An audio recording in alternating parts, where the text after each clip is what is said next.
Assalamu alaikum. Good morning. My name is Raja Salim Akhtar. Welcome in this new video. Before to watch the further video, subscribe my channel, like the video, click on bell icon, share the videos. The kernel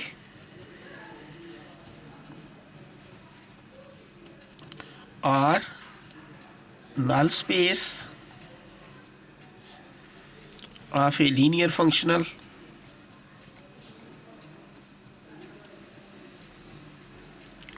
on a normed space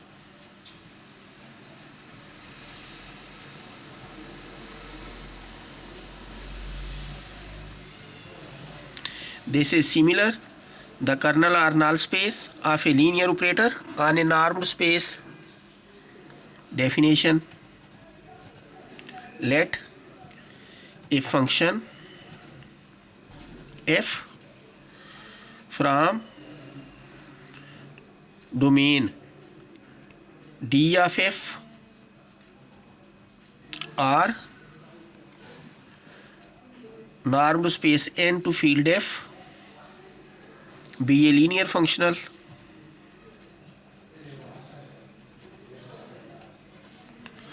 on a normed space N over the field f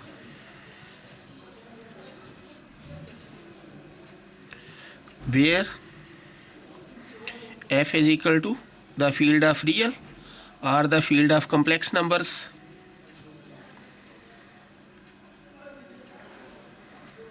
If the norm space N over the field R, then here f is equal to R. If the norm space over the field C, then here f is equal to C. Note it. The kernel or null space of a linear functional f on a normed space N is denoted by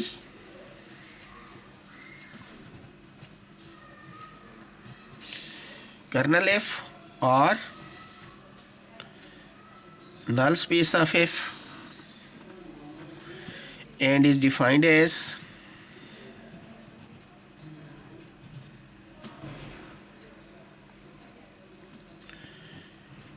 kernel f equal to the set consisting on those elements of N for which f of x is equal to 0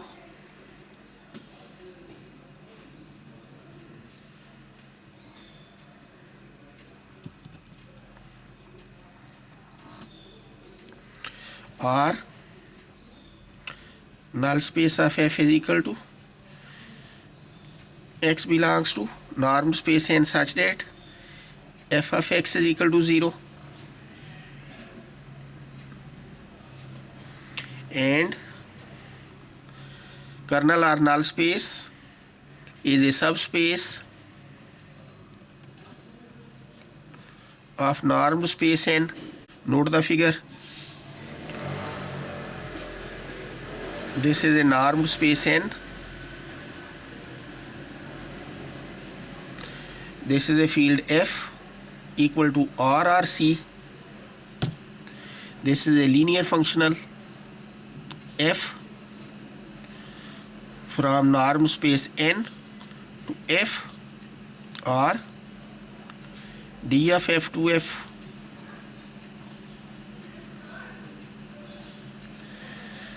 Set of those elements of N, for example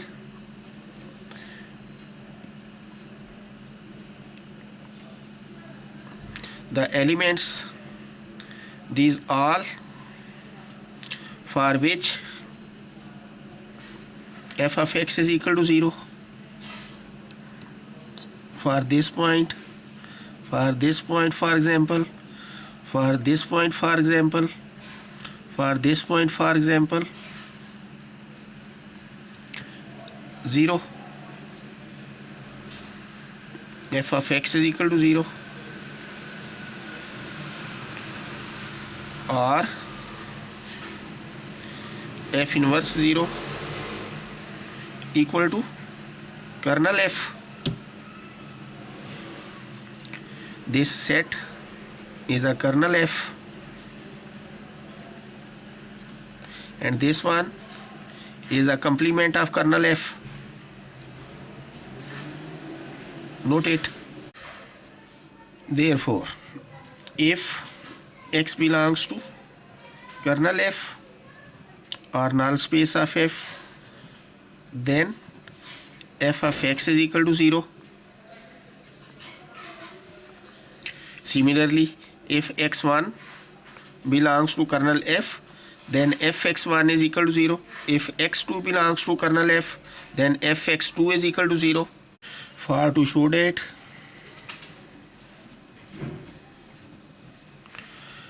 kernel f or null space of f is a subspace of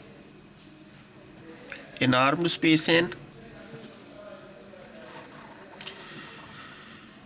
let any two elements x1 comma x2 belongs to kernel f and alpha beta belongs to field f. Therefore, fx1 is equal to 0 and fx2 is equal to 0.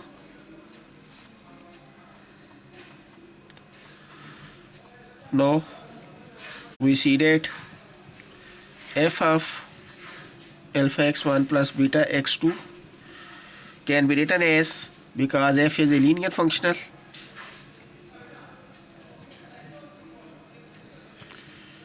this one 0, this one 0, equal to 0.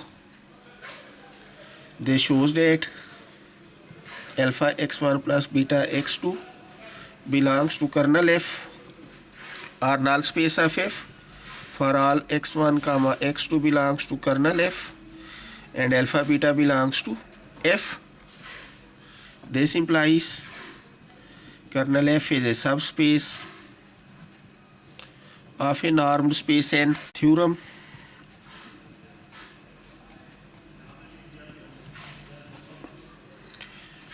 Statement: let N be a normed space over the field f, where f is field of reals or field of complex numbers, and let f from normed space N to field f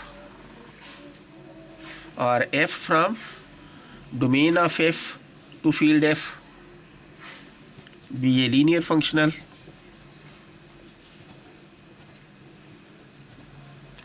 Then f is continuous if and only if kernel f or null space of f, N of f, is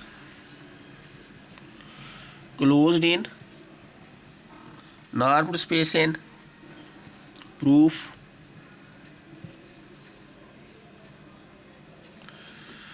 directly suppose f is continuous. We know that from metric space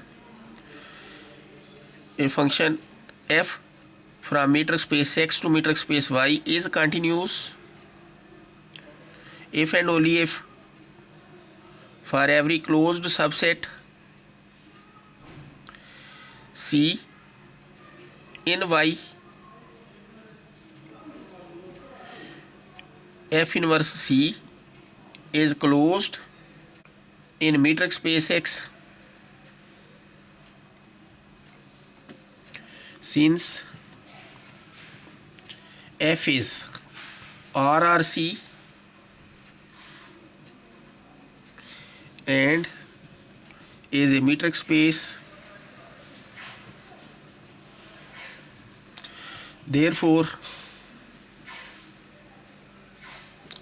we know that every singleton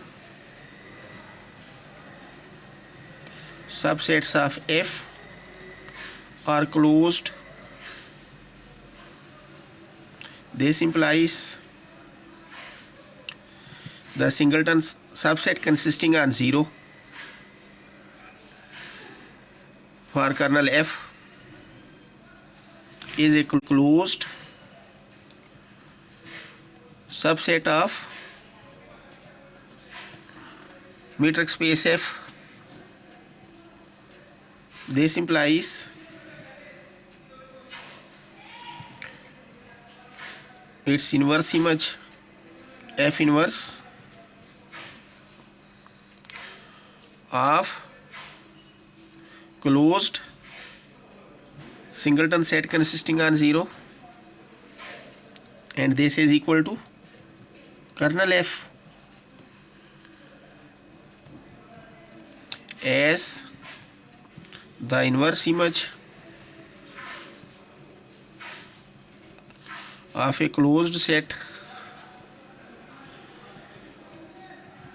in N is closed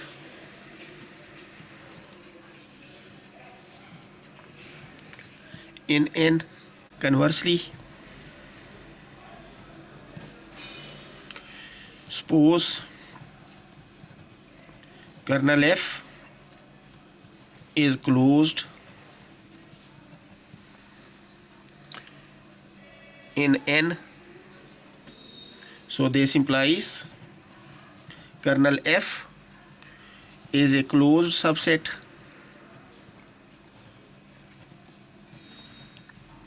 of N normed space.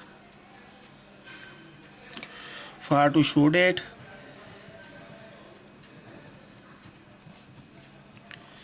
F is continuous,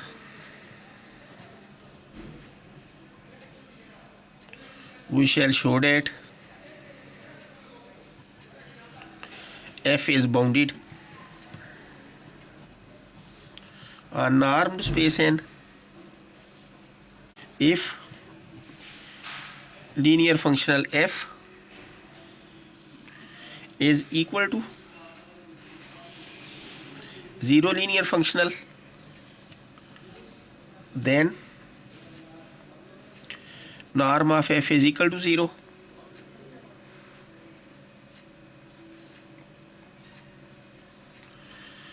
And then this implies F is bounded and so is continuous.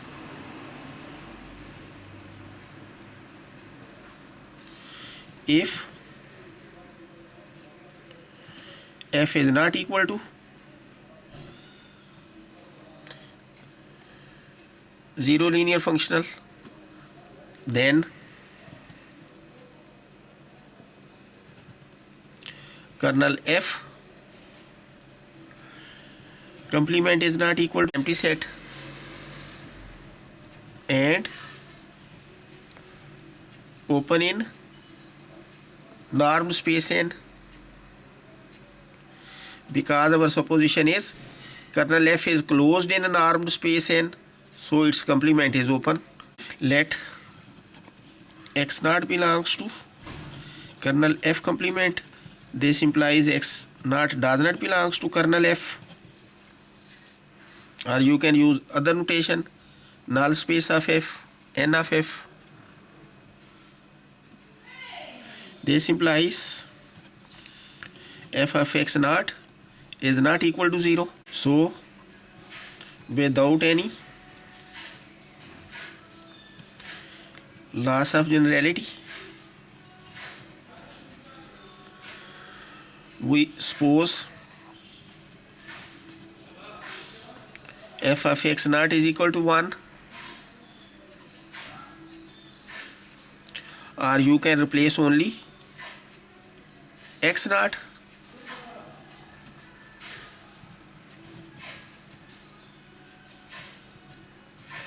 by x naught over f of x naught, because f of x naught is equal to 1. Since kernel f complement is open, therefore there exists an open ball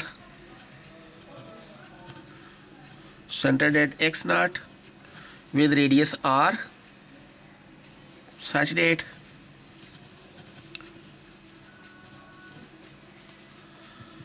open ball B centered at x naught with radius r contained in kernel F complement, because this is open. For to prove F is bounded, we first show that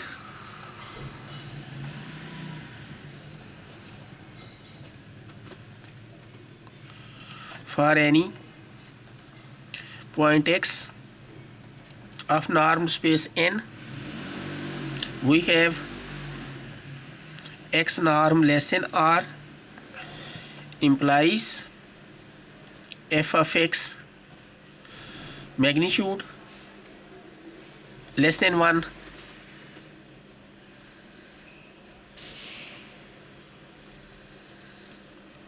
We shall use contradiction method for to show it.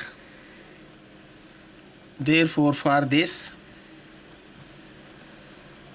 suppose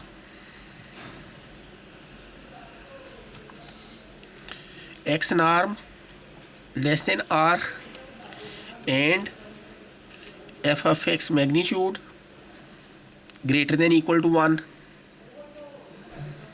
Take y is equal to minus x over f of x magnitude. Therefore, f of y is equal to f of minus x over f of x magnitude. F is a linear, so we can write minus f of x over f of x magnitude, and this is equal to minus 1. Therefore, f of x naught plus y, f is a linear functional, so we can write f of x naught plus f of y. F of x naught, this is equal to 1, and f of y minus 1 equal to 0. Therefore, x naught plus y belongs to kernel F or null space of F. Also, we can see that x naught plus y minus x naught is equal to y norm, can be written as y, its value is minus x over f of x magnitude norm, it can be written as x norm over f of x magnitude, or it can be written as x norm into 1 over f of x magnitude. We know that f of x is greater than 1, so this implies 1 over f of x magnitude less than equal to 1. So when we remove this, we have less than equal to x norm, and x norm is less than r.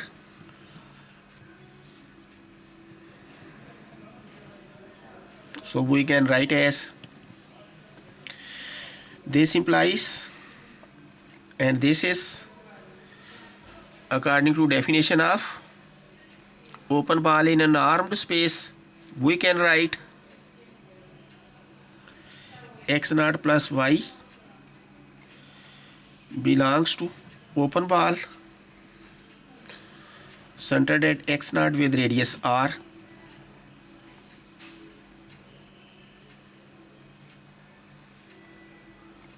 So this point belongs to kernel F or null space of F and the open ball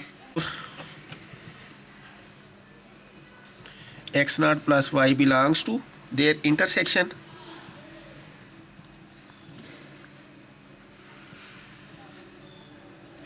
Note it.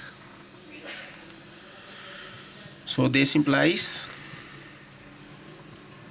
the intersection of open ball centered at x naught with radius r and kernel F or null space of F is non-empty. This implies open ball centered at x naught with radius r is not contained in kernel F complement, which is a contradiction.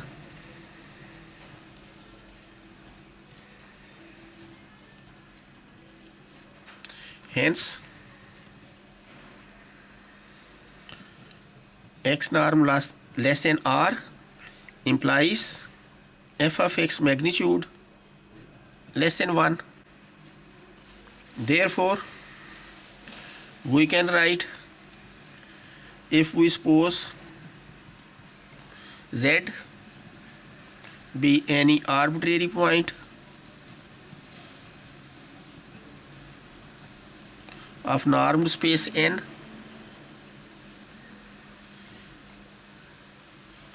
we also have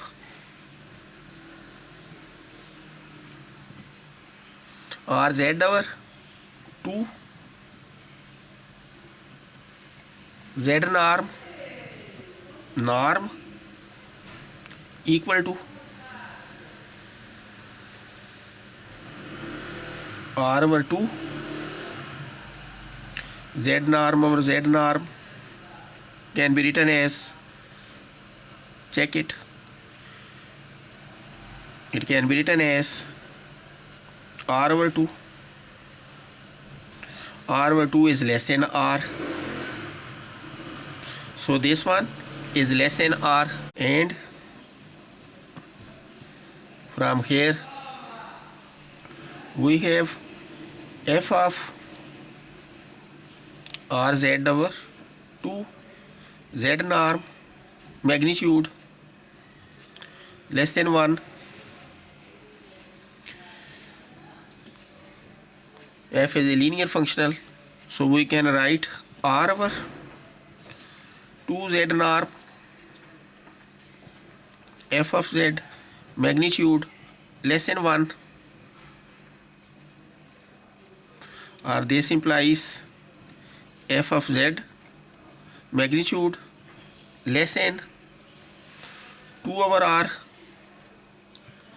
z norm, or f of z norm less than equal to k times z norm, where k is equal to 2 over r.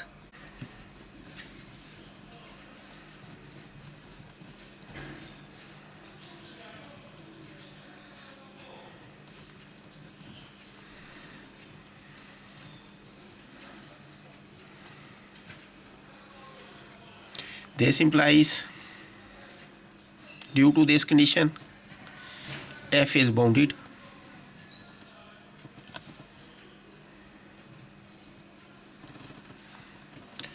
Hence, f is continuous. Hence, the proof